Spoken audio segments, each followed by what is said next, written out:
ከእግዚአብሔር የተወለደ ከሥጋ የተወለደ ሥጋ ነው፣ ከመንፈስ የተወለደ መንፈስ ነው አይልም? የዚህ ሁሉ መገንቢያው ምንድነው ብንል አምልኮት ነው። ጸሎት፣ ስግደት፣ እቤት የምትሰግደው ስግደት ጧት 21 ማታ 21 አምልኮት።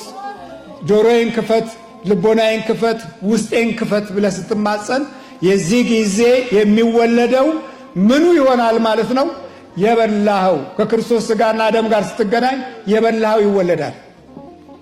እየከዳህ ስትበላ የሚከዳ ልጅ ተጸንሷል። እየዋሸ ስትበላ የሚዋሽ ልጅ ተጸንሷል።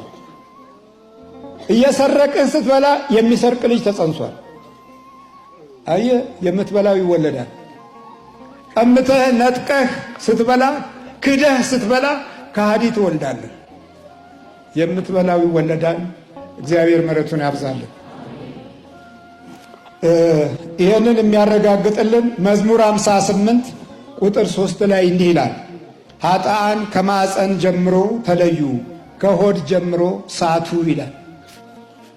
ኃጥአን ከምን ጀምሮ ተለዩ? ከማፀን ጀምሮ ተለዩ፣ ከሆድ ጀምሮ ሳቱ።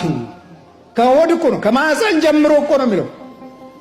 መዝሙረ ዳዊት 50 ቁጥር 5 ላይ እነሆ በአመፃ ተጸነስሁ እናቴም በኃጢአት ወለደችኝ ይላል። የምትበላው ተወልዷል። የዘር ማንዘር ሂደትን ተከትሎ ዘር የሆነው እኮ የምትበላው ነው። የምትዘራው አፈር በልቶት ከአፈር ተነስቶ የሚበቅለው እህል የምትበላው ከዛ ውስጥ መሰረቱን ሳይለቅ ነው። የምትበላው ይወለዳል። ሳትባርክ በላ፣ ያልተባረከ ትውልድ ገጠመ። አባታችን ወይ ማለትን የጠላ ምሁራን በሙሉ ምሁርነታቸው ገደል ገባ። ፕሮፌሰርነታቸው፣ ዶክተርነታቸው፣ ማዕረጋቸውና ትልቅነታቸው አንተን ከችግር ማውጣት አልቻለም።